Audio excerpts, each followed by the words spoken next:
Second Baptist family, after much prayer and consideration, my family and I are officially throwing our hat in the ring for consideration as your next senior pastor.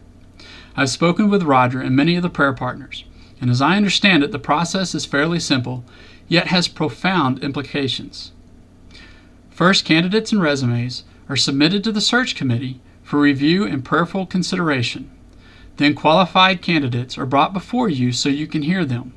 Now, I'm not sure if this part applies to me or not, since most of you have heard me teach and preach over the last 6 years as a Bible study teacher, and then later as your executive pastor. The final step is for you to pray and seek God's will and cast your vote. Typically, a 75% or more vote in favor is considered a confirmation of God's will. Second Baptist is at a critical juncture right now.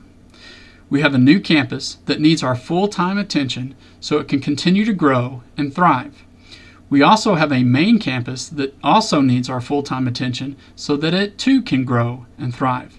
Needless to say, there is a lot of work that needs to be done. We need a leader who is strong, organized, and willing to earnestly seek the will of God and the heart's desires of all the members of the body, not just the agenda of one or a select few. The reason I have decided to post this video and a series of videos to follow is so that we, as a single united body, can openly discuss the challenges that we have been facing lately and seek solutions that empower all of us to draw closer to God and to worship Him and to fulfill His purpose in our lives.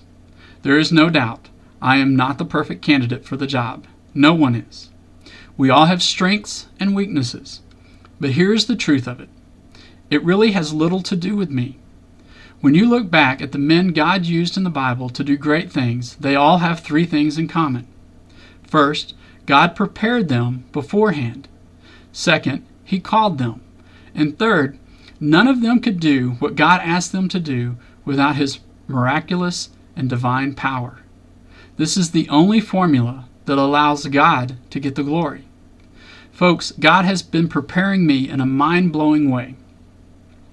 From my military service, where I learned discipline and commitment, to my corporate career in technology and management.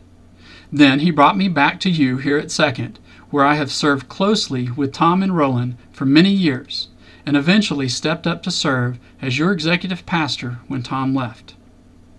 Then, for over 2 years, I have shadowed Junior and have been his go-to guy.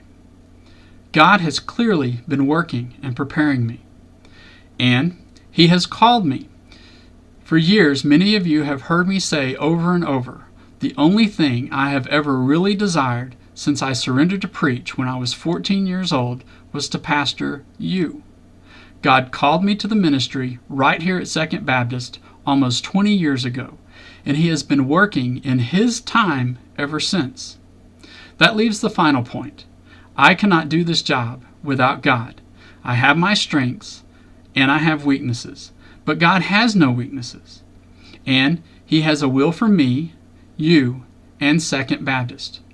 If called as your new pastor, I am committed to finding that will with each and every one of you. So stay tuned and let me know what you think. God bless.